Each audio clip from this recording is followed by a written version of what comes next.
1 जून 1943 शाम के 6 बजे बहुत से लोग अपने अपने घरों को चले गए हैं। डेरा की आबादी पहले जितनी ही हो रही है। हुजूर की मेहनत को देखिए कि दोपहर के 1:30 बजे जब नाम दे चुके तो उसके बाद कार में रेलवे स्टेशन ब्यास पर सड़क पर काम करने वालों का निरीक्षण करने गए। वहां से आकर 1-2 सत्संगियों को विदा किया, उसके बाद नहाए और खाना खाया। 2 से 3 जून 1943 सुबह हुजूर ने सत्संग किया, फिर डाक सुनी और फिर हुजूर ने एक सत्संगी की शादी करवाई। शादी में केवल 2 मिनट लगे होंगे, ना कोई पोथी पढ़ी गई ना मंत्र। हुजूर ने दूल्हा दुल्हन को अपने पास बुलाया और उनको प्रसाद दिया और फरमाया कि जाओ, तुम्हारी शादी हो गई। असल में शादी क्या है? अगर दूल्हा दुल्हन एक दूसरे से शादी करने में राजी हैं और उनमें प्रेम प्यार है तो बस शादी है। बाकी सब बंदोबस्त सोसाइटी ने इसलिए रखा है कि शादी का इश्तिहार हो जाए और शादी जल्दी ना टूट सके। बाकी सब रस्में हैं और धर्म के ठेकेदारों ने अपनी शान बढ़ाने के लिए तथा रुपया कमाने के लिए बना रखी हैं। इस शादी के बाद हुजूर ने एक और मियाँ बीवी में समझौता करवाया, जो अपने माँ बाप की बेवकूफ़ी के कारण 8-9 साल से अलग रह रहे थे। मजे की बात यह है कि मियाँ बीवी में कोई खास अनबन ना थी। पति और पत्नी दोनों के पिता बड़े कटुभाषी अर्थात बदजबान थे। उन दोनों में अनबन होने के कारण पति पत्नी दोनों सजा पा रहे थे। शाम के 5 बजे हुजूर कार से कपूरथला तशरीफ ले गए। वहां कई सत्संगियों के घरों में हुजूर ने चरण डाले। फिर लाला हीरानंद के लड़के की शादी पर सेहराबंदी से पहले श्री गुरु ग्रंथ साहिब में से छोटा सा शब्द इस गुफा में अखुट भंडारा पढ़ा गया। सेहराबंदी हुई। भगत सिंह और मिस्टर आलूवालिया बरखुरदार गुरदयाल सिंह के साथ जालंधर से कार में आए थे। सेहराबंदी के बाद उस घोड़ी को देखा जिसे सरदार साहिब खरीदना चाहते थे। मैं कल डेरा के काम से अमृतसर गया। शाम को 6:30 बजे वापस आया। हुजूर ने कल शाम सरदार गुलाब सिंह से श्री गुरु ग्रंथ साहिब में से सावन हरिया बन पर सत्संग करवाया, जिसमें स्पष्ट हुआ कि नाम और सत्संग का प्रभाव इसके अधिकारी पर ही पड़ता है। जो पात्र नहीं, उनके ऊपर प्रभाव नहीं पड़ता है। जैसे सावन का बादल सब्जी और पेड़ पौधों को हरा भरा कर देता है, परंतु आक इत्यादि सूख जाते हैं। हुजूर ने पंजाबी मुहावरा फरमाया, कर्महीन जन जावे, रुस जावे या मक्खी खावे। बिना भाग्य के कुछ नहीं मिल सकता। 4 जून 1943 शाम को हुजूरी वाणी में से गुरुमता अनोखा दरसा शब्द पढ़ा गया। गुरुमत मनमत के विरुद्ध है। जब मन की मत को छोड़ दें तो गुरुमत आ जाती है। और गुरुमत कहाँ से शुरू होती है? वह बिंदु जहां मन और सूरत जाकर शब्द को स्पर्श करते हैं, वह तीसरे तिल में है, अर्थात गुरुमत तीसरे तिल से आरंभ होता है। उसके आगे सहस्त्रदल कमल है, जिसमें 1000 बत्ती का प्रकाश है, जिसको वेदों में सहस्र शीर्षा पुरुषः सहस्राक्ष सहस्त्रपात कहकर वर्णन किया है कि भगवान के 1000 सिर और 1000 पांव हैं। और कुरान में ला इलाहा इल्ला अल्लाह कहा गया है। वहां हजारों ऋषि मुनि ज्योति पर मोहित हुए बैठे हैं और हजारों फुलवारियां खिली हैं। वहां पहुंचकर अभ्यासी 7 विलायत की बादशाहत पर ठोकर मारता है और वहां जाकर काम, क्रोध, लोभ, मोह और अहंकार वश में होते हैं। उसके यानी सहस्त्रदल कमल के 3 भाग हैं, झंझरी द्वीप, सहस्त्रदल कमल और सेतसुन। उससे आगे बंकनाल में से गुजरकर ब्रह्म का देश आता है। दोनों के बीच बड़ी भारी रचना है, जिसके वर्णन के लिए अनेक ग्रंथ चाहिए। ब्रह्म के भी 3 भाग हैं, गगन, त्रिकुटी और गुरुपद। गुरुपद की शोभा अनंत और अपार है। ब्रह्म के देश में हर एक जीव के संचित कर्मों का खजाना जमा रहता है, और जब तक गुरु से शब्द का खजाना न मिल जाए तब तक ब्रह्म से आगे पार जाना संभव नहीं है। इसलिए ब्रह्म के देश में हर एक जीव को बहुत समय तक ठहरना पड़ता है। इसलिए कहा है, ज्यों फेरत पान तमोली, यों धुन घट सूरत रोली।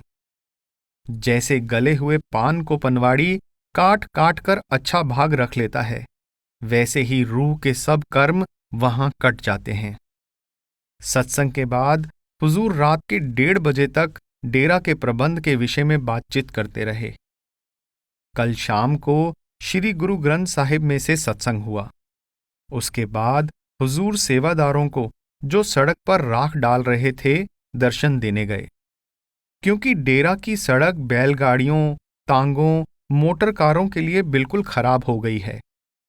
हुजूर ने सत्संग में बीबियों से कहा कि जब मैं कहीं अपने काम में व्यस्त बैठा हूं तो उस समय मेरे आसपास मत जमा होना।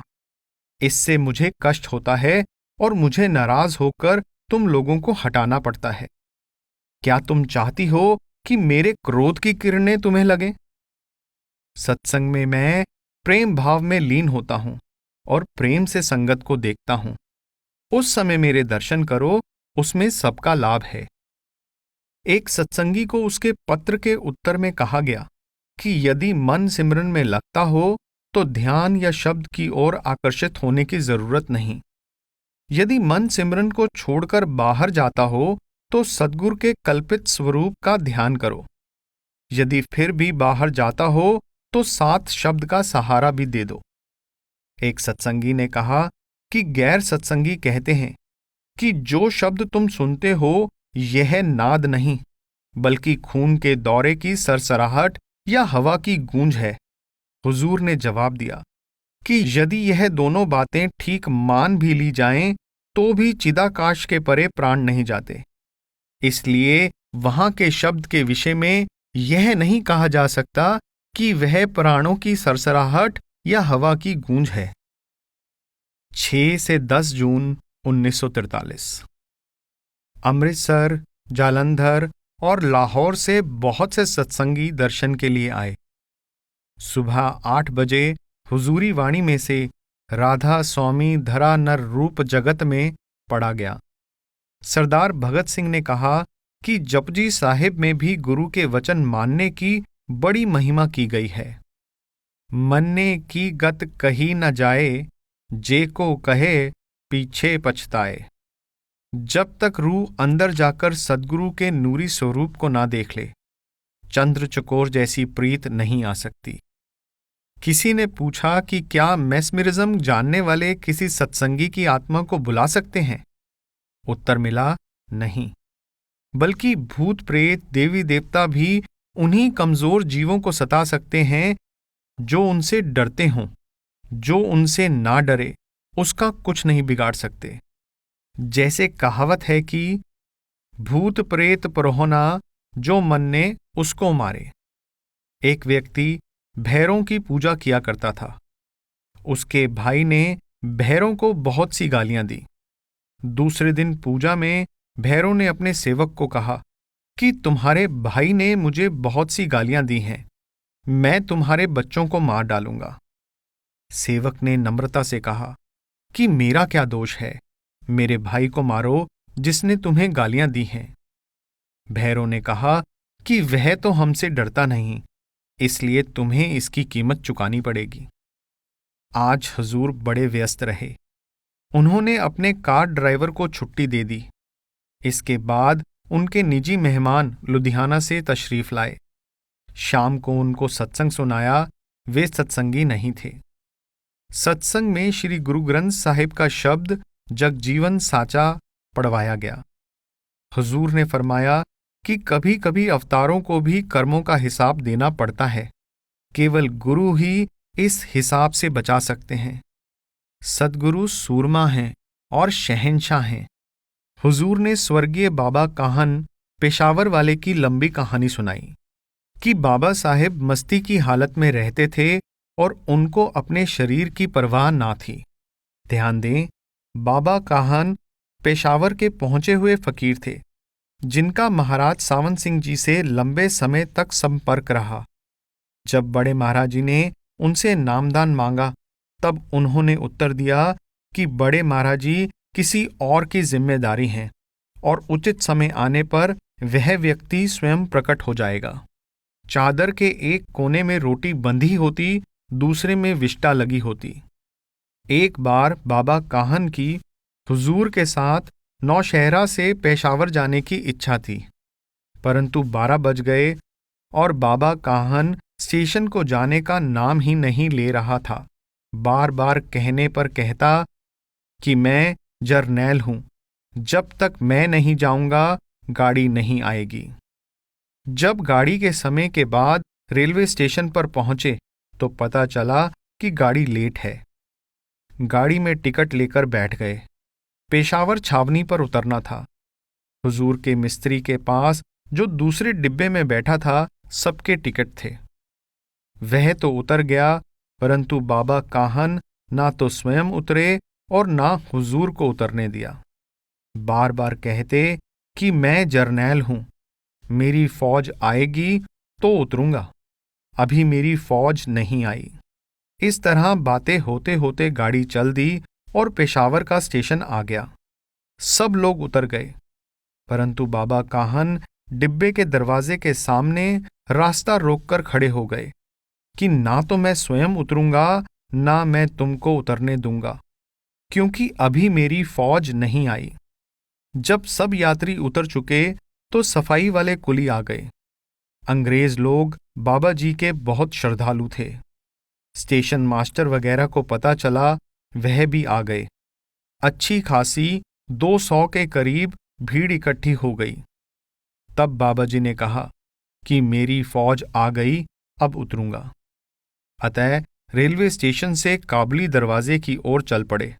रास्ते में बाबा जी और हुजूर की तकरार हो गई। बाबा कहने लगा कि जाओ, मैं तुम्हारे साथ नहीं जाता, और अलग रास्ते चल दिए। हुजूर आगे गए। विचार आया कि बाबा को बिना किसी बात के नाराज किया, चलो लौटकर मना लाएं। देखते क्या हैं कि बाबा जी सामने से यह कहते आ रहे हैं कि सिख कहता है कि बाबा को मना लाएं, बाबा कहता है कि चलो सिख को मना लाएं। हुजूर हैरान थे कि यह तो दूसरे रास्ते से गए थे, यदि टांगे में भी आते तो आधा घंटा लगता, यह कैसे यहां पहुंच गए। खैर, बाजार में फिरते रहे, पानी पिया। इतने में वापस नौशहरा को जाने वाली अंतिम गाड़ी का समय हो गया। तो हुजूर ने कहा कि बाबा मुझे जाने दो, गाड़ी निकल जाएगी, कोई तांगा भी स्टेशन तक नहीं मिलेगा।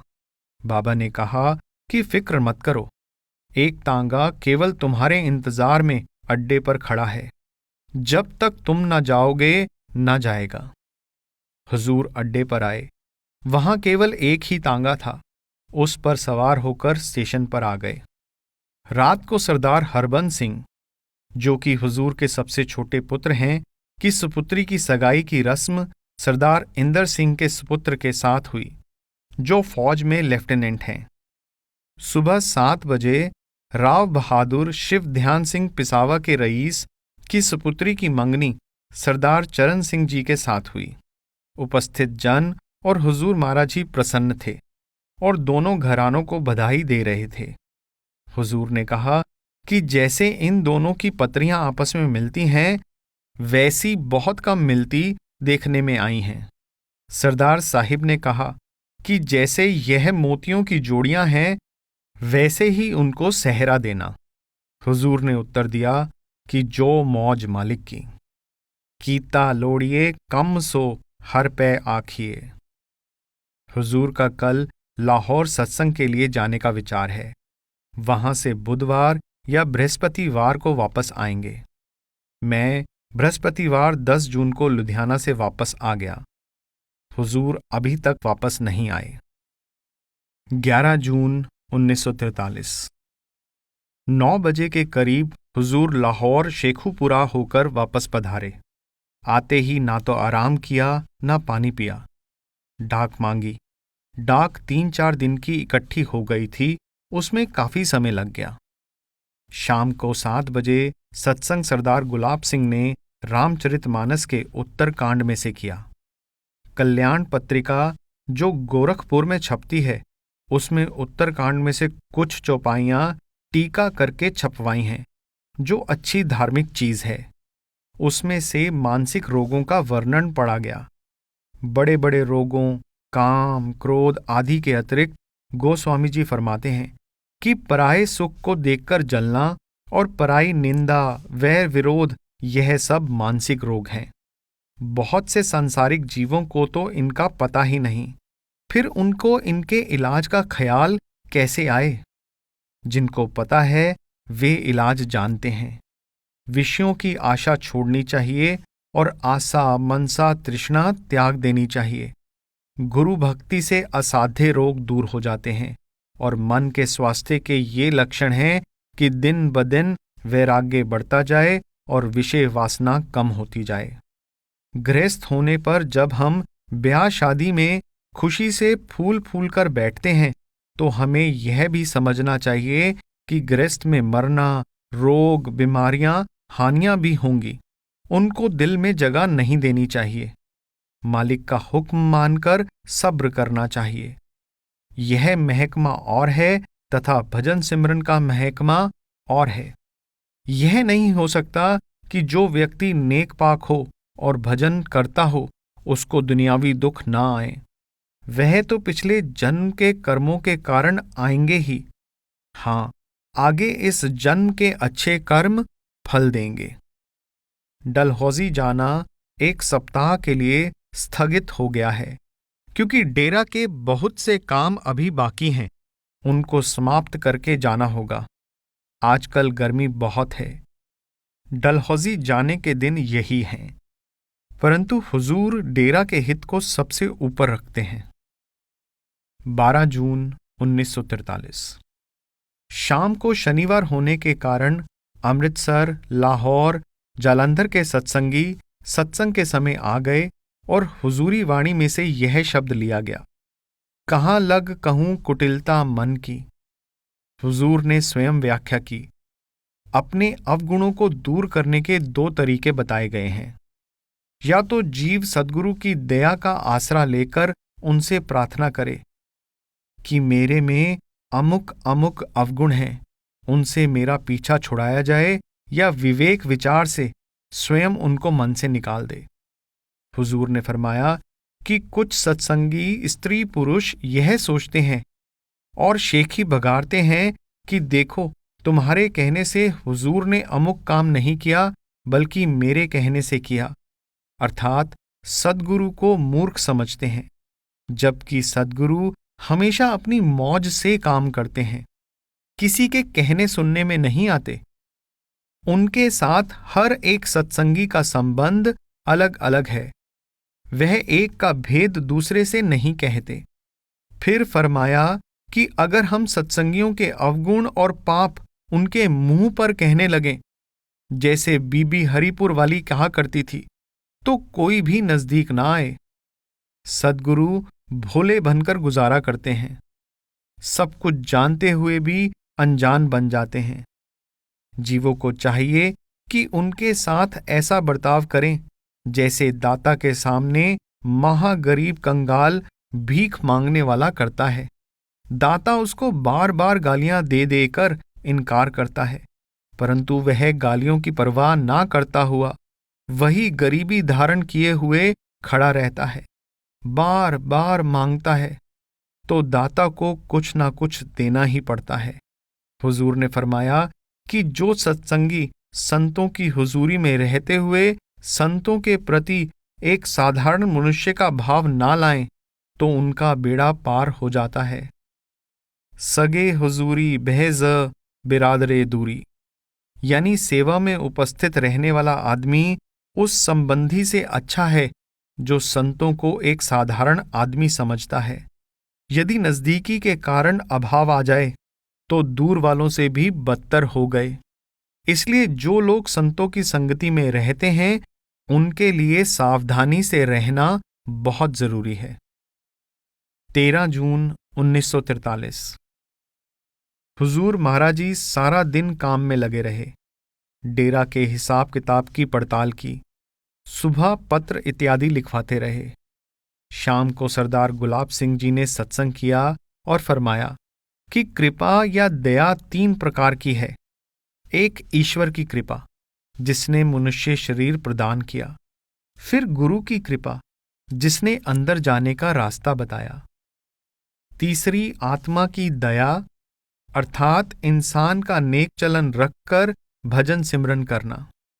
इस तीसरी दया के बिना पहली 2 प्रकार की दया अपना काम पूरा नहीं कर सकती, जब तक मनुष्य स्वयं पुरुषार्थ ना करे। इसके बाद हुजूर पधारे और फरमाया कि जो शब्द मामूली आता है वह खींच नहीं सकता। जैसे गाय के बच्चे को रस्सी से बांधकर गाय को खुला छोड़ दें तो भी वह कहीं नहीं जा सकती, क्योंकि अपने बच्चे के प्यार की जंजीर से बंधी है। इसी तरह यह रूह दिमाग से उतरकर आंखों में से होती हुई शरीर के रोम रोम में व्याप्त है। और केवल इतना ही नहीं, बल्कि शरीर से बाहर स्त्री, बेटे, यार दोस्त, रिश्तेदार, जायदाद, रुपया पैसा, देश, घर इत्यादि हजारों मोहों के बंधनों में जकड़ी हुई है। जो मनुष्य इतनी जंजीरों में जकड़ा हो, वह कैसे आजाद हो? इसलिए शब्द रूह को कैसे खींचे, जब तक वह इन जंजीरों को तोड़कर आंखों में इकट्ठी ना हो। फिर कबीर साहिब की वाणी में से विरह का अंग लिया गया। हुजूर ने फरमाया कि संतों को हुक्म है कि जो जीव प्रेमी और विरही है उसको लाओ, बाकियों को छोड़ दो। फिर फरमाया कि 4 संतों की वाणियां पढ़ने के योग्य हैं: गुरु नानक साहिब, कबीर साहिब, तुलसी साहिब और स्वामी जी महाराज की वाणी, जो आजकल के हालात को देखते हुए सही है और सब वाणियों से सरल भी है। 14 जून 1943। आज बारिश हुई, मौसम ठंडा हो गया। हुजूर गुरमत सिद्धांत का मसौदा ठीक करने में लगे रहे। 4 बजे ढिलवा डिब्बों में सिरसा सत्संग घर के बरामदे के लिए दयार की लकड़ी स्लीपर देखने गए। वहां दयार का स्लीपर 9 फुट लंबा, 10 इंच चौड़ा और 5 इंच ऊंचाई का 22-23 रुपये से कम नहीं मिलता था, वह भी बहुत कम मात्रा में। इसलिए जगाधरी आदमी भेजा कि वहां से लेकर सीधा सिरसा पहुंचा दे। वहां से 9 बजे के करीब वापस आकर फिर गुरमत सिद्धांत का मसौदा देखने लगे। कल संक्रांति है, अमृतसर जाना है। 15 जून 1943। संक्रांति को सुबह 8 बजे सत्संग हुआ। सत्संग के बाद डाक सुनी। एक ने पत्र में लिखा था कि वह रिश्वत नहीं लेता, परंतु अफसर उससे खुश नहीं। उत्तर दिया गया कि भजन करते रहो। श्री गुरु ग्रंथ साहिब में से 5वीं पातशाही का शब्द लिया गया: पानी पक्खा पीस दास कै, तब होहे निहाल। राज मिलक सिखदारिया, अग्नि में जाल। संत जना का छोहरा, तिस चरणी लाग। माया धारी छत्रपति, तिने छोड़ो त्याग। संतन का दाना रूखा, सो सरब निधान। ग्रह साकत छति प्रकार ते, बीखू समान। भगत जना का लूगरा, ओढ़ नगन ना होई। साकत सिर पाओ रेशमी, पहरत पत खोई। साकत स्यों मुख जोरिए, अध विचों टूटे। हर जन की सेवा जो करे, इत उतय छूटे। सब किछ तुम ही ते होआ, आप बनत बनाई। दर्शन पेटत साध का, नानक गुण गाई। शाम के 4 बजे अमृतसर को रवाना हुए। रास्ते में जंडियाला से आगे जाकर मोटर कार के अंदर के पंखे का चमड़े का पट्टा टूट गया। पता चला कि गर्मी के कारण चमड़ा खुश्क हो गया और टूट गया। उसकी जगह रस्सी लगाकर कार को चलाया और शाम को 5:30 बजे सत्संग घर में पहुंच गए। मैं पट्टा लेने चला गया। जो पट्टा 2 रुपए का आता था, उसके 45 रुपए दुकानदार ने मांगे। वहां से आकर सत्संग सुना। फिर हुजूर सत्संग घर में सेवा में बैठे। अंत में रात के 10:30 बजे डेरा वापस आए। 16 जून 1943 सुबह 8 बजे हुजूर एक मुसलमान साहिब रेलवे इंजीनियर की खैर खबर लेने गए, क्योंकि उनका संदेश आया था कि वे बीमार हैं। वे बड़े जवान, मजबूत और प्रभावशाली अफसर थे, बड़े सभ्य और हमदर्द। जब उनसे मिले, उनकी टांगें इतनी कमजोर थी कि चल नहीं सकते थे। चेहरे पर उदासी, होश हवास कम। कहने लगे, 4 महीनों से बीमार हूं। पहले डॉक्टरी इलाज किया, फिर दिल्ली गया। दिल्ली में एक हकीम का इलाज किया, वहां भी कुछ आराम नहीं हुआ तो यहां वापस आ गया। डॉक्टर को हम डेरा से अपने साथ ले गए थे। उन्होंने ध्यान से देखा और फरमाया कि आपको उच्च रक्तचाप यानी हाई ब्लड प्रेशर है। आपके लिए दूध की लस्सी लाभकारी होगी, परंतु आपकी टांगें कांपती हैं। आप गर्म मसाला, पालक और टमाटर ना खाएं। आपको पेशाब में सफेदी आती होगी। यह रगों, पट्ठों की बीमारी है। इलाज मुश्किल है। हाँ, यदि हुजूर दया कर दें तो और बात है। एक बनिया होती मर्दान से अपने पागल लड़के को लेकर आया हुआ है। हुजूर ने मेरे सामने फरमाया कि दया हो गई तो ठीक हो जाएगा, फिक्र ना करें। अब डॉक्टर साहिब दवाई कर रहे हैं। आशा है कि रोग दूर हो जाएगा। ऐसे सैकड़ों उदाहरण हैं कि डॉक्टरों ने जवाब दे दिया, परंतु हुजूर ने दया कर दी।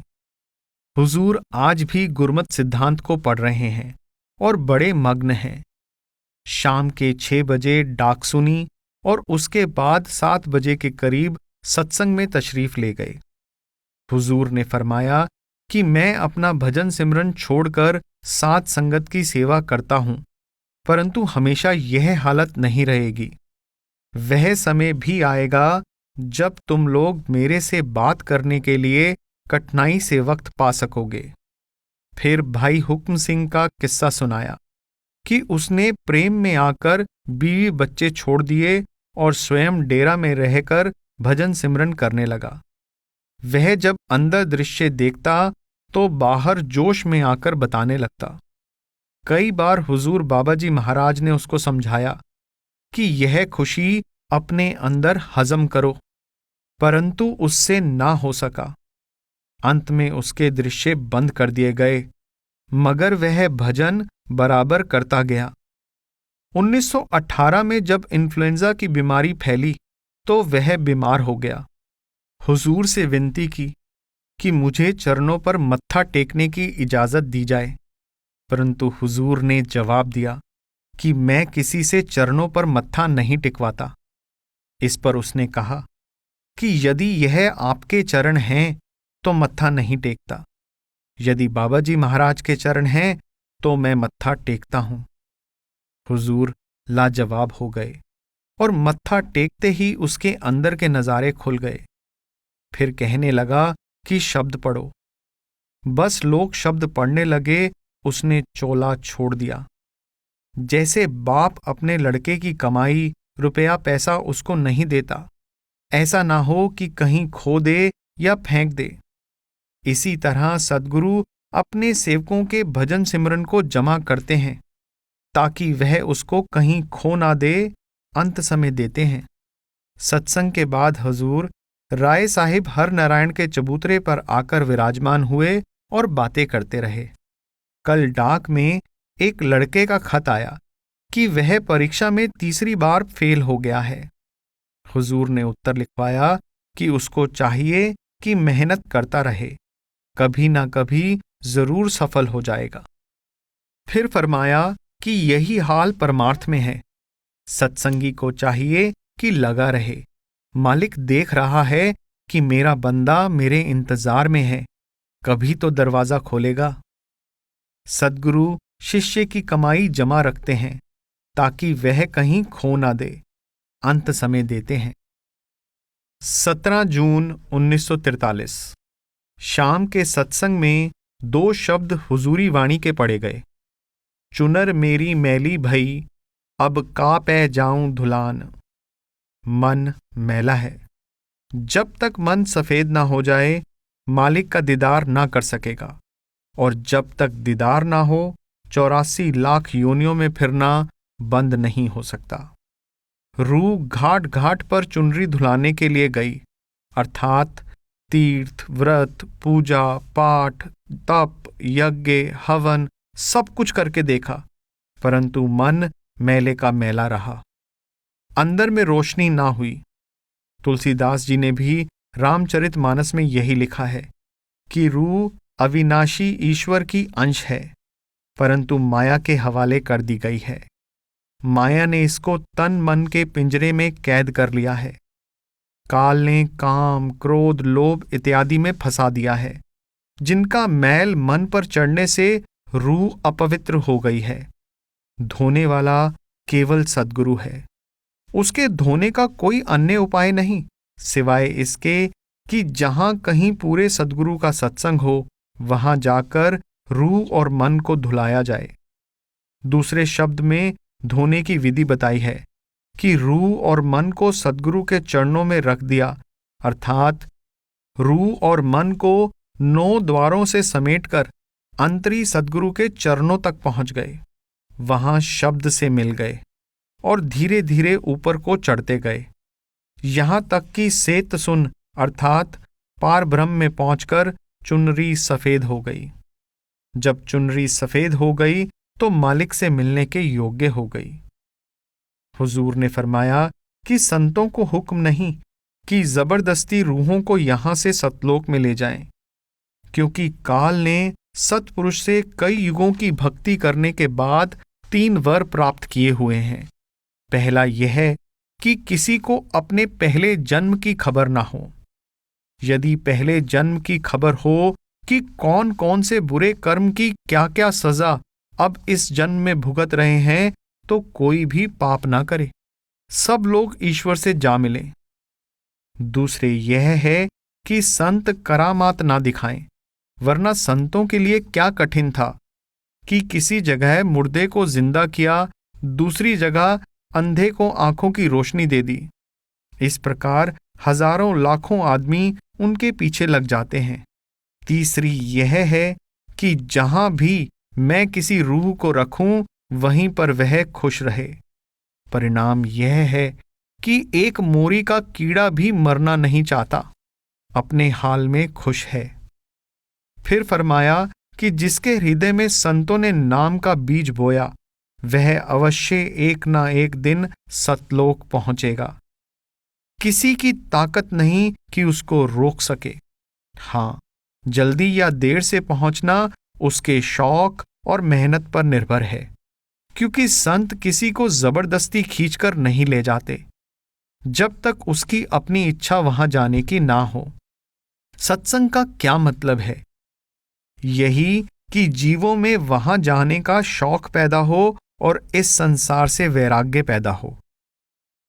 18 जून 1943 हुजूर महाराज हिसाब इत्यादि को देखने में व्यस्त रहे। इसके बाद डाक सुनी, शाम को सत्संग हुआ।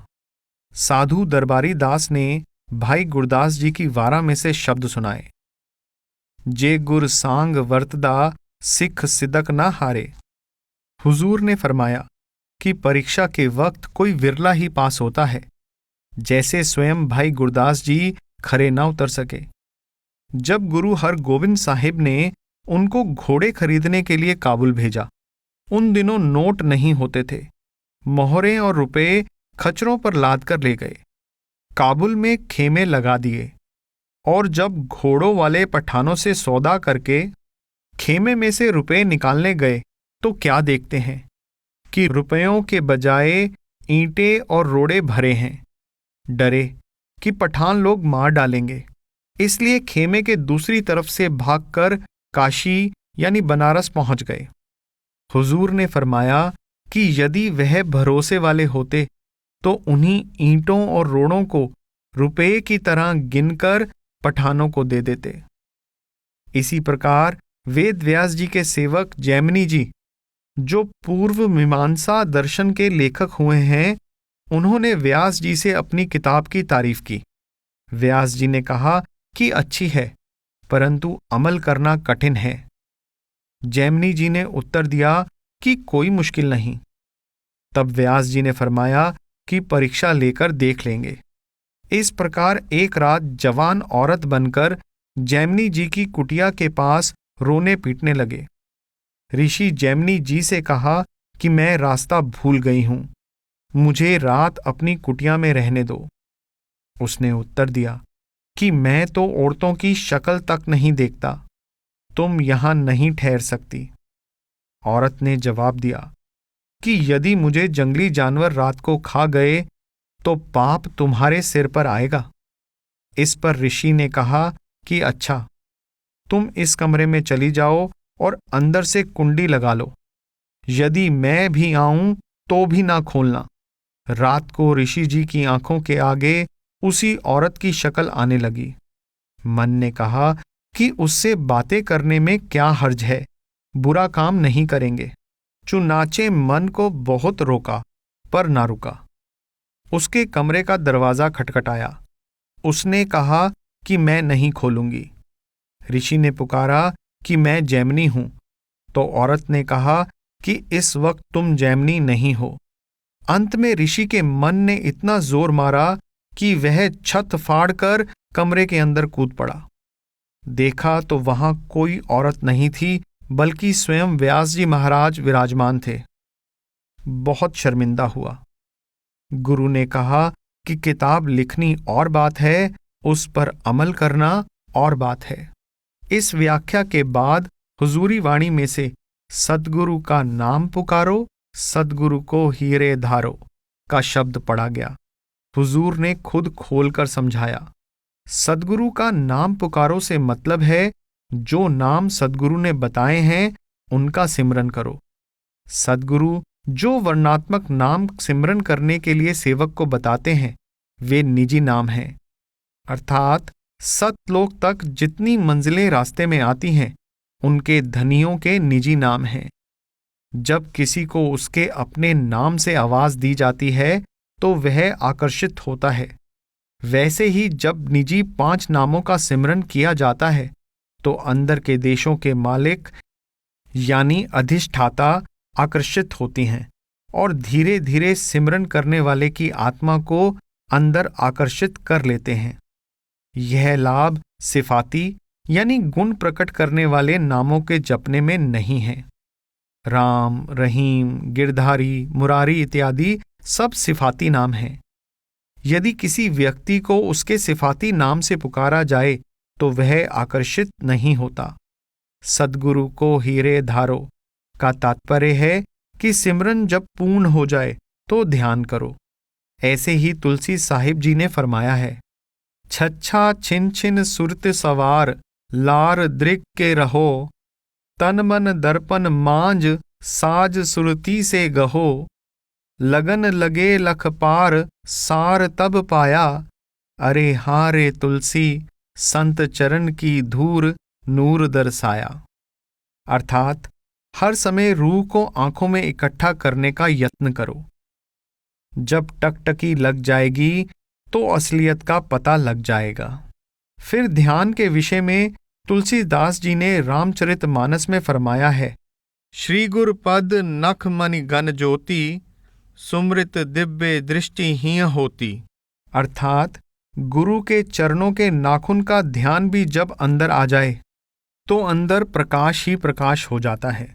सत्संग के समाप्त होने के बाद जो मिस्त्री, मजदूर इत्यादि डेरा की नालियां बना रहे हैं उन्हें मजदूरी दी गई। सरदार साहिब, सरदार भगत सिंह और वैद जी भी आज दोपहर तशरीफ लाए थे। रात के 10 बजे वापस चले गए। 20 जून 1943।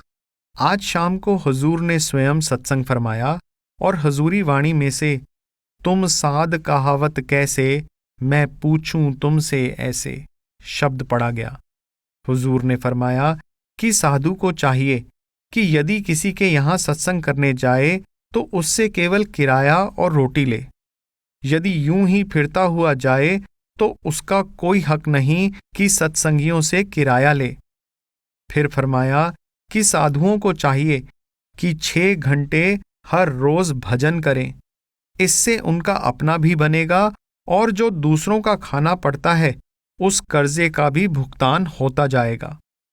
सरदार Gurbachan Singh Sahib retired station master ने फरमाया कि हुजूर ने बड़ी दया करके 7 जन्म का कोड़ 7 रातों में उनको स्वप्न की हालत में ही भुगतवा दिया।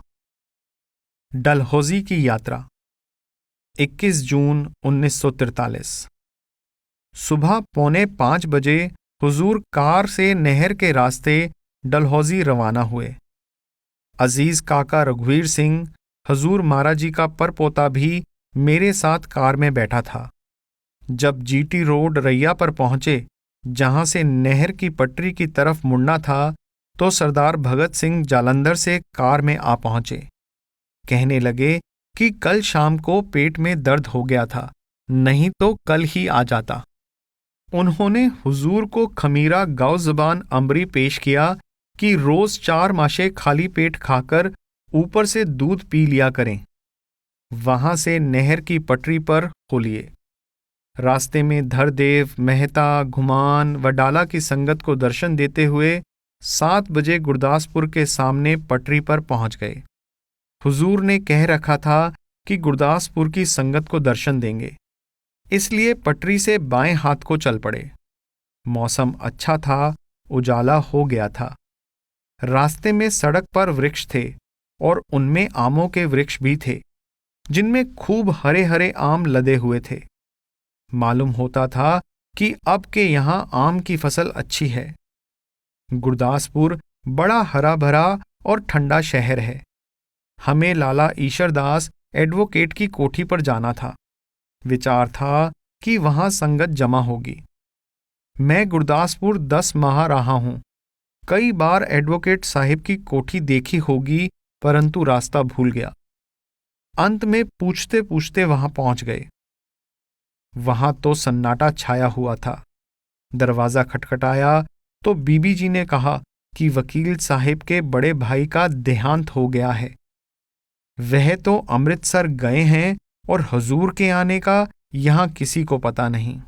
वहां से पठानकोट को रवाना हो गए और चक्की की चौकी पर पूरे 7:45 बजे पहुंच गए। अभी सर्विस के जाने में 1.5 घंटा बाकी था।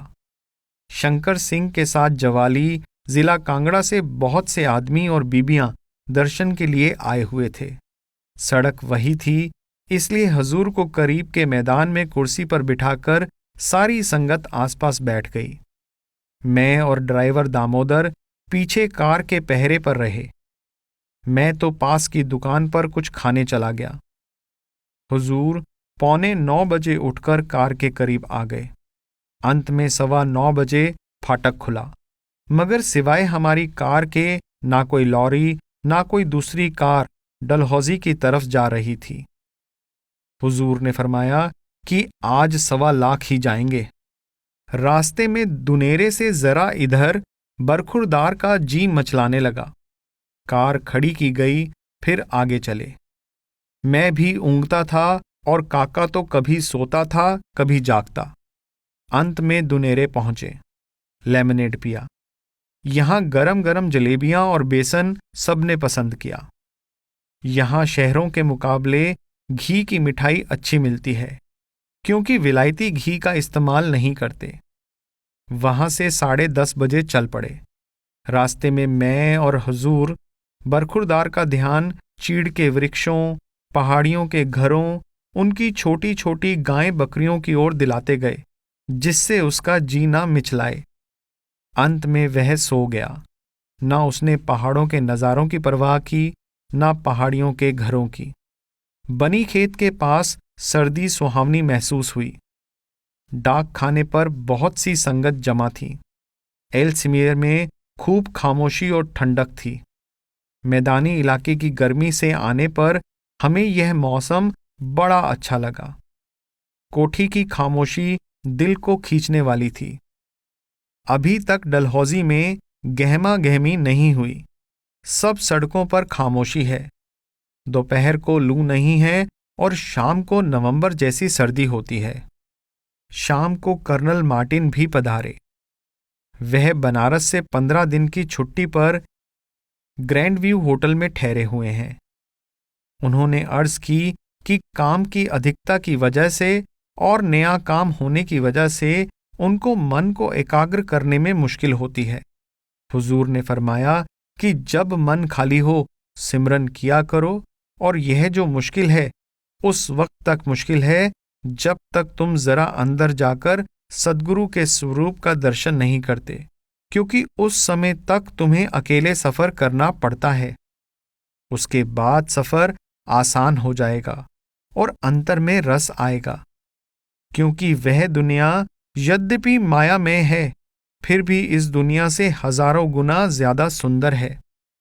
यहां यह हाल है कि यदि यहां से कलकत्ता जाना हो तो शरीर को उठाकर रेल या हवाई जहाज में ले जाना पड़ता है। वहां सूक्ष्म मंडल में केवल ख्याल की धार से एक जगह से दूसरी जगह पहुंच जाते हैं। वहां की रचना में इस तरह जल्दी जल्दी तब्दीली अर्थात परिवर्तन नहीं है, और मरते समय यहां का कोई मसाला साथ नहीं जाता, केवल भजन सिमरन ही साथ जाता है। कर्नल साहिब ने बताया कि जो फौजी जापान की कैद में हैं उनसे पत्र व्यवहार करने में बड़ी मुश्किल होती है, और ब्रिटिश सरकार उसका बदला नहीं ले सकती, क्योंकि ब्रिटिश सरकार के पास जापानी कैदी बहुत ही कम है, और जापानी सिपाही के पास अपना सामान इतना भारी नहीं होता। वह हमारे सिपाहियों की अपेक्षा जल्दी जल्दी चल फिर सकता है, और खाने में चावलों के एक पैकेट पर 7 दिन निकाल लेता है। यदि हिंदुस्तान में मोटर कार और रेलगाड़ियां बनाने के कारखाने पहले से बने होते तो अंग्रेजों को लड़ाई में बड़ी सहायता मिलती। सत्संग की किताब the path of the masters, जो फ्रांस की लड़ाई से पहले छपवाई गई थी, अभी तक उसकी बहुत सी कॉपियां फ्रांस में हैं। मैंने विनती की कि लड़ाई में किताबें बर्बाद हो गई होंगी। हुजूर ने फरमाया शायद लड़ाई के बाद मिल जाएं।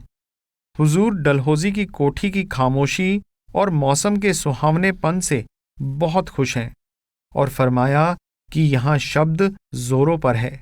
यहाँ 2-4 दिन सत्संग बिल्कुल नहीं करेंगे, आराम करेंगे। इसके बाद भी सप्ताह में 2 बार सत्संग किया करेंगे। 22 जून 1943। सुबह हुजूर चंबे की सड़क पर थोड़ी दूर सैर करने गए, फिर वापस आकर कोठी के बरामदे में अखबार पढ़ते रहे। मैंने संदेह प्रकट किया कि मिस्टर चर्चिल का जनरल वेवल को भारत का वायसराय नियुक्त करना यह जाहिर करता है कि यदि अंग्रेज इस लड़ाई में जीत गए तो कांग्रेस और उसके साथ ही हिंदुओं का मलिया मेट कर देंगे। हुजूर ने फरमाया यह मुमकिन नहीं। 11 बजे कर्नल मार्टिन साहिब पधारे। उससे पहले हुजूर सिंधियों को नामदान देते रहे। कर्नल साहिब ने बताया कि उनका खानदानी घर पश्चिमी आयरलैंड में था, जो उनके खानदान ने प्रसिद्ध प्रिंस रणजी यानी प्रिंस रणजीत सिंह को बेच दिया था। अब लड़ाई के बाद पेंशन लेकर उत्तरी आयरलैंड में आबाद होंगे। उनकी बीवी विलायत में है और नाम लेना चाहती है। एक लड़का इटली में कैद है, दूसरा फौज में लेफ्टिनेंट है। कुछ जख्म बर्मा और अराकान में आए थे, जिसकी वजह से वह छुट्टी लेकर बंबई के सूबे में पहाड़ पर हैं। कर्नल साहिब ने बताया कि इंग्लैंड में आजकल एक आदमी के लिए एक मुर्गी का अंडा और एक बालिश से कम भेड़ का मांस तथा थोड़ा सा और मांस मिलता है। यदि 4-5 लोग इकट्ठे होकर रहें तो गुजारा कर लेते हैं, वरना अकेले आदमी को पेट भर खाना नहीं मिल सकता। विलायत में जिस व्यक्ति की आय 45,000 पाउंड वार्षिक है, उसको 40,000 पाउंड वार्षिक इनकम टैक्स में देने पड़ते हैं, जो आय का 90% है। भारत में आय का 93% टैक्स देना पड़ता है। यदि लड़ाई 3 साल तक चलती रही तो लोगों का क्या हाल होगा? कुछ भूख से मर जाएंगे और कुछ लड़ाई से। दोपहर को लाला रलाराम जैनी, रिटायर्ड सीनियर सब जज, तशरीफ लाए। उनके जाने के बाद 2 साधु आ गए जो अच्छे ज्ञानी मालूम होते थे। एक माई ने अर्ज की कि मेरा जवान लड़का जो उपस्थित था 1 साल से बीमार है, कोई दवा असर नहीं करती। हुजूर ने कहा, मालिक की मौज पर रहो और मालिक के चरणों का ध्यान करो। और फिर हजूरी वाणी में से गुरु की मौज रहो तुम धार शब्द पढ़कर सुनाया कि हर हालत में मालिक का धन्यवाद करना चाहिए। कुछ लोग मुसीबत में खुदा को गालियां देने लग जाते हैं। क्या उससे मुसीबत टल जाती है? उल्टे वे बुरे बनते हैं। हुजूर ने फरमाया कि मन बड़ा दुश्मन है और यह शब्द सुनाया, जब धार त्रिदंड फिरे नगना, मुख ऊपर सीस जटान धरे, अथवा गिरी कंदर बीच सिलपे, थित होए थित विरच तले, तत वेद पुराण सिद्धांत पठे, उपवास धरे तीर्थों बिचरै, मन में जब भोगन की रति है, तब ए सब किंचित नाही करे। मुल्तान के एडवोकेट मलिक राधाकिशन ने अपने पत्र में विरह के शब्द लिखकर भेजे। हुजूर ने हुक्म दिया कि अपनी तरफ से यह शब्द लिखकर भेज दो, हम तरसत तुम दरस को, तुमरो हियो कठोर, शीघ्र कृपा तुम करो, मिल बैठ एक ठौर। दूसरा शब्द जरा कठिन है, आवन कह गए बीज ना, आए न बाज आहार, अजाभक्ष भेजो नहीं, द्वादश करे आहार। यह इसी तरह है जैसे फारसी जानने वाले कहते हैं, यारे मन दर आबे इज्जत रफ्ता अस्त, मन गरीबम दर जमिस्ताने हिसार। 23 जून 1943 सुबह 11 बजे मैं हुजूर के ड्राइंग रूम में डाक पढ़ रहा था। कर्नल मार्टिन साहिब पधारे। उन्होंने कहा कि उनकी 2 महिला रिश्तेदार नाम लेना चाहती हैं, परंतु विलायत में होने की वजह से नहीं आ सकती। कर्नल साहिब ने बताया कि इंग्लैंड में मई, जून, जुलाई, अगस्त, सितंबर, अक्टूबर और नवंबर के महीनों में ऐसा सुहावना मौसम होता है कि सारी दुनिया में नहीं पाया जाता। यहाँ पंजाब में नवंबर से मार्च तक अच्छा सुहावना मौसम होता है।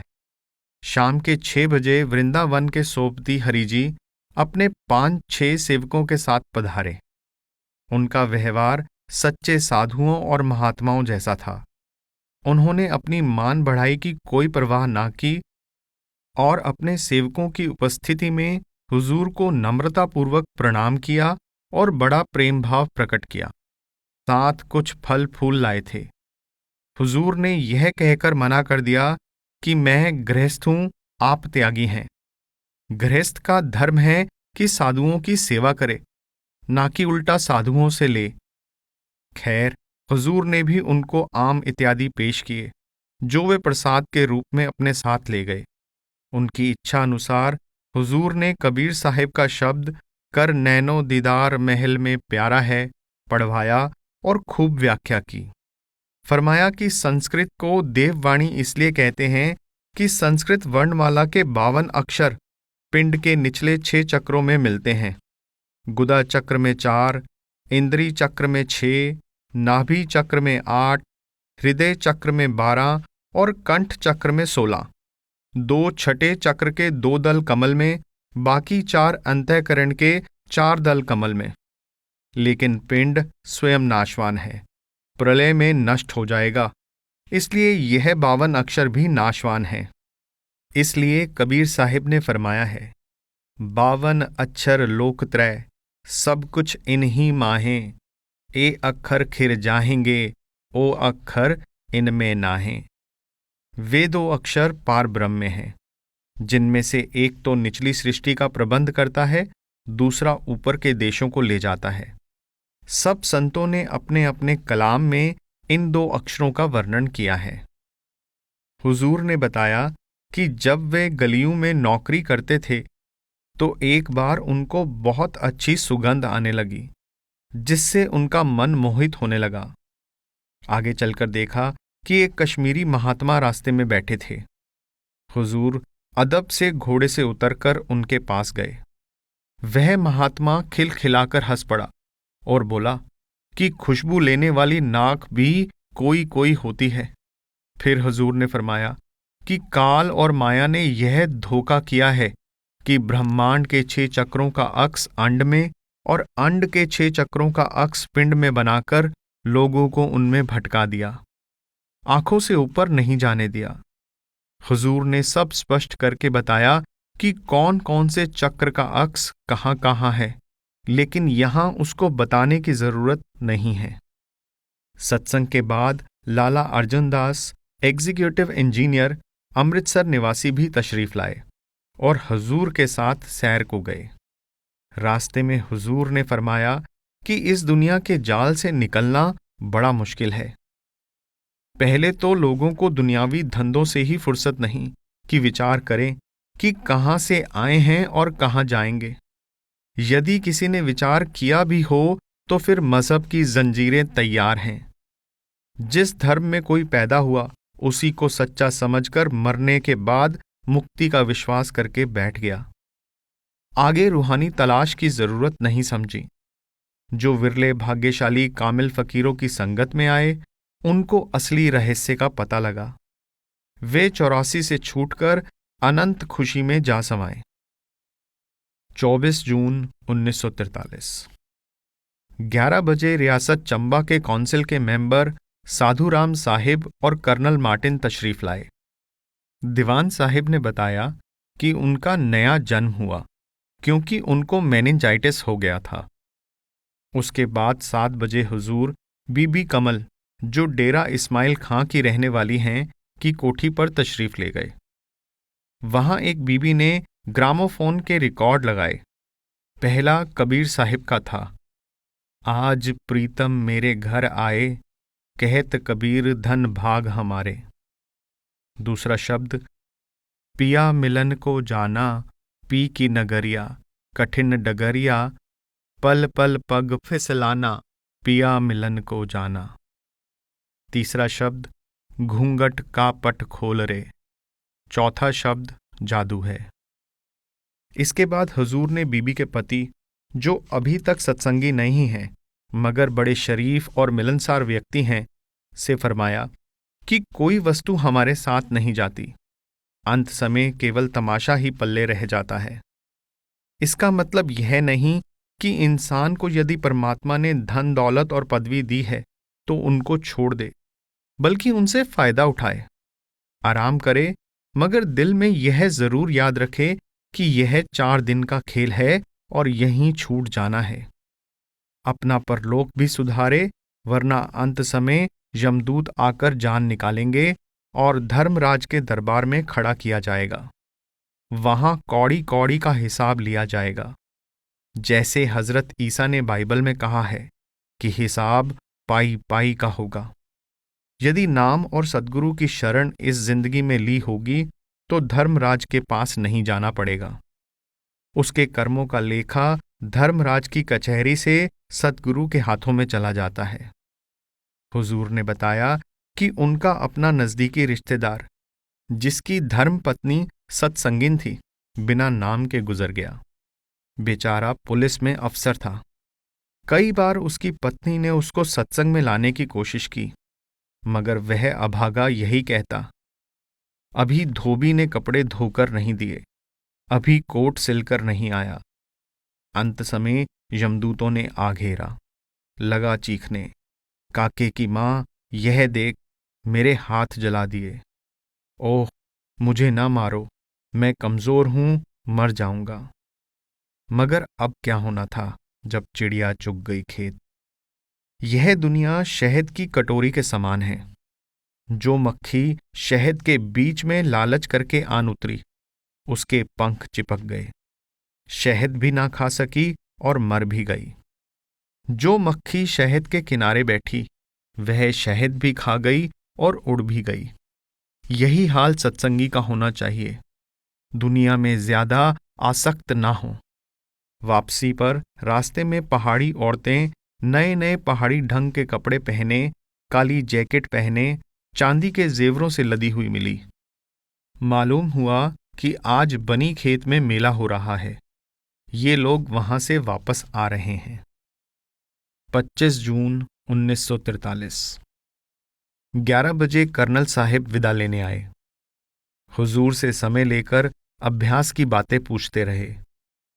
तुलसी साहिब ने कहा है कि गगन द्वार दिसे एक तारा, अनहद नाद सुने झनकारा। उस तारे में ध्यान जमाना है। जब वह तारा फटता है तो आत्मा अंदर तारा मंडल में प्रवेश करती है।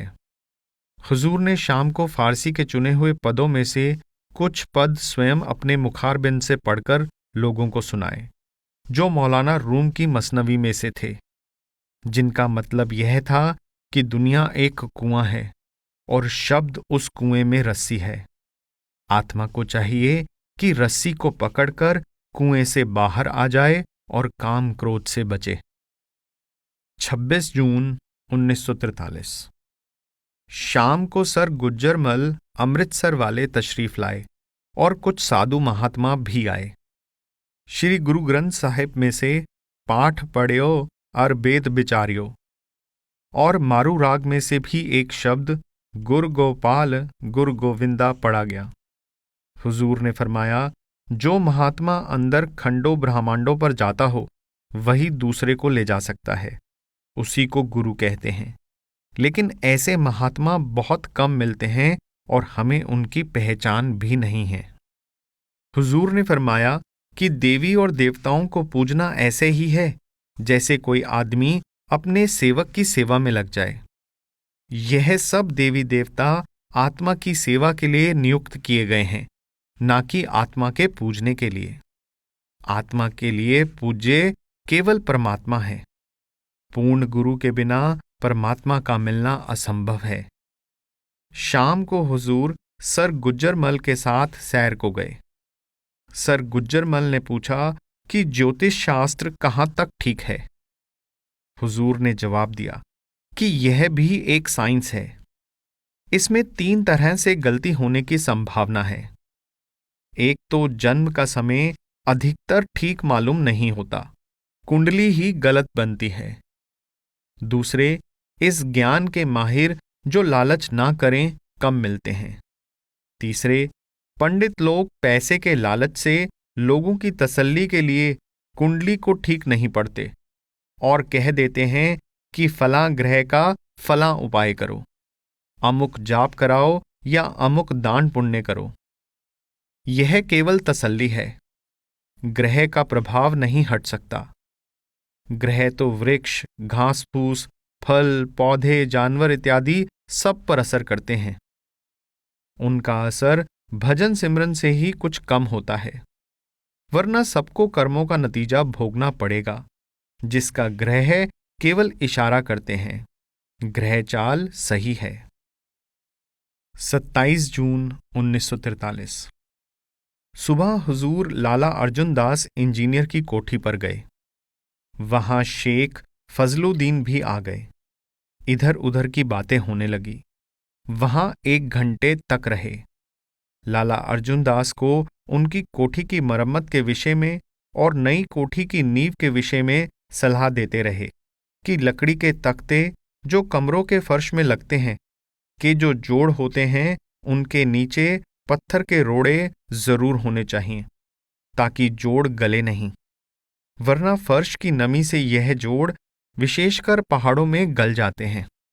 लकड़ी के तख्तों के पास हवा आने जाने का इंतजाम जरूर करना चाहिए, ताकि दुर्गंध ना फैले। फिर फकीरों का जिक्र चल पड़ा।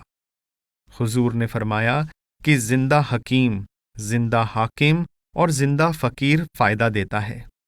लोग मरे हुए फकीरों की कब्रों पर सिर माथा रगड़ते हैं और आशीर्वाद लेने जाते हैं। यह सब भूल है। जीवत पित्तर न माने को, मुए सिराद कराही। भाई शादी ने फरमाया कि हुजूर जब सखर और सिरसा इत्यादि को जाते थे तो वहां के मस्त फकीर बड़े खुश होकर हुजूर को सलाम करने आते। रास्ते में मिलते तो कहते कि रब की मोटर कार आ रही है, खुशी में नाचते। गोया फकीर सब एक हैं, उनमें दुनियादारों की तरह मजहबों को लेकर भेदभाव नहीं होता। हुजूर ने फरमाया कि रीति रिवाज यानी कर्मकांड हर एक मजहब के भिन्न भिन्न हैं, परंतु रूहानियत सबकी एक है। फकीर शरीयत यानी कर्मकांड को नहीं तोड़ते। शाम को सत्संग हुआ। जग में घोर अंधेरा भारी शब्द हुजूरी वाणी में से लिया गया। जगत में अंधेरा इसलिए है कि जल और थल दोनों में जीवों का भोजन जीव हैं। जेते दाणे अन्न के जियां बाज न कोए। जीवों को मारने का पाप उनके तत्वों के कम और अधिक होने के अनुसार होता है। आदमी में 5 तत्व हैं, उसको मारना सबसे बड़ा पाप है। उससे नीचे जानवर 4 तत्व वाले, फिर पक्षी 3 तत्व वाले, फिर कीड़े मकोड़े 2 तत्व वाले, फिर सब्जियां 1 तत्व वाली। सब्जियों को खाना पाप तो है, परंतु सबसे कम और उनके बिना गुजारा नहीं हो सकता। 28 जून 1943। सुबह हुजूर सैर करने नहीं गए। फरमाया कि हाजमा खराब हो रहा है। एक बार फरमाया कि ज्योतिषी लोगों का कहना है कि मेरा हाजमा हमेशा कमजोर रहेगा। एक रानी साहिबा सत्संगिन को लिखवाया कि तुम बड़ी भाग्यशाली हो, जो राजा के घर होते हुए भी तुम्हें भजन सिमरन भक्ति का शौक है। यह श्लोक लिखा गया, ऊंट मुनारे ते चढ़े, गेंद गुम्मत ठहराए, राजा होके हर भजे, अचरज कहा न जाए। नहीं तो तप से राज और राज से नरक कहावत प्रसिद्ध है। शाम को श्री गुरु ग्रंथ साहिब में से मारू राग का शब्द पढ़ा गया। संगी जोगी नार लपटाणी। नार से मतलब यहां माया या शरीर है। शरीर आत्मा रूपी पति को कहता है कि मुझे छोड़कर ना जाना। आत्मा उत्तर देती है कि मैं परमात्मा के हुक्म में रहती हूं, जब हुक्म आएगा तो छोड़ दूंगी। शरीर उसके इस वचन को केवल हंसी समझता है। अंत में जब धुर से हुक्म होता है तब आत्मा शरीर को छोड़ जाती है। मनमुख नरकों में जाते हैं, गुरमुख सदा अमर जीवन पाते हैं। इन्हीं दिनों में 2 पत्र हुजूर को आए हैं, एक वजीराबाद से, दूसरा फिरोजपुर से, जिनमें 2 बीवियों के अंत समय का हाल लिखा है कि किस तरह हुजूर ने दया से उनकी अंत समय में सहायता की। हालांकि उन्होंने कुछ भजन सिमरन नहीं किया था क्योंकि छोटी उम्र थी। एक बीवी ने कहा कि सद्गुरु आ गए हैं। जब उसके रिश्तेदारों ने कहा कि हमको दिखाई नहीं देते तो बहुत हंसी। लोग बड़े हैरान हुए, यह कैसी रूह है कि मौत आ गई और हंसती है। आजकल हुजूर सारबचन वार्तिक पढ़ रहे हैं और बड़े ध्यान से उसको पढ़ते हैं, जल्दी जल्दी पृष्ठ नहीं उल्टाते। फरमाया कि बहुत वर्षों के बाद यह पुस्तक पढ़ने का अवसर मिला है। डेरा में तो अवसर नहीं मिलता। 30 जून 1943। शाम को हुजूर कुछ वेशधारी साधुओं के साथ सतधारा की ओर सैर को तशरीफ ले गए। सतधारा पर जाकर एक पत्थर पर बैठ गए और कहने लगे कि आप लोग साधु हैं और वाणी में आया है, साध चरण 68 से उत्तम, भूमि पवित्र जहां पग धरते। एक साधु ने कहा कि भक्ति के बिना ज्ञान ऐसा ही है जैसे एक सुंदर औरत बिना वस्त्र जेवर के। हुजूर ने उत्तर दिया कि यह ठीक है, परंतु भक्ति गुरु से मिलती है। पहले गुरु भक्ति, फिर नाम भक्ति, और नाम भक्ति का फल ज्ञान है। कबीर साहिब ने कहा है, राम कृष्ण सो को बड़ा, तीनहु तो गुर कीन, तीन लोक के वे धनी, गुरु आगे आधीन। साधु ने कहा कि गृहस्थ मार्ग भी उत्तम है, जैसा कि गुरु नानक देव जी ने कहा है, गृहस्थ में जो रहे उदास, कह नानक हम ताके दास। हुजूर ने जवाब दिया कि यह तो ठीक है, परंतु यह बड़ा कठिन है, सद्गुरु की बख्शिश के बिना नहीं हो सकता। गृहस्थ काजल की कोठरी है। किसी बुद्धिमान ने कहा है, काजल की कोठरी में कैसो हु सयानो जाए, एक लीक काजल की लागी है पे लागी है। फिर हुजूर ने रास्ते में फरमाया कि जब संत धूर्धाम पहुंच जाते हैं तो जैसे कोई सिपा सालार मुल्क फतेह करके खुशी का नारा लगाता है, कभी कभी संत भी धूर्धाम पहुंचकर नारा लगाते हैं। जैसे पलटू साहिब ने कहा है, कोटिन जुग पर ले गई हम ही करने हार, हम ही करने हार, हम ही करता के करता। और गुरु नानक देव जी ने फरमाया, नाव हमारा अचरज कहिए, हम होते अचरज रबानी, सिफत हमारी सब मूरत माहें, जोत सगल मेहतानी। फिर हुजूर ने रूस के जार पीटर का उदाहरण दिया कि जब वह हॉलैंड में जहाजों का काम सीखने गया तो मजदूरों का भेष बना लिया और रूस से निकाले हुए रूसी उसकी असलियत को ना जानते हुए उसके दोस्त बन गए। जब वह काम सीखकर रूस वापस जाने लगा तो वे मजदूर कहने लगे कि जाना तो हमें भी था, मगर क्या करें, बादशाह ने हमें देश से निकाला हुआ है। पीटर ने कहा कि तुम मेरे साथ चलो, मेरी बादशाह से जान पहचान है, मैं तुम्हें बचा लूंगा। जब वहां गए तो देखा कि पीटर मजदूर स्वयं बादशाह है। यही हाल संतों का है।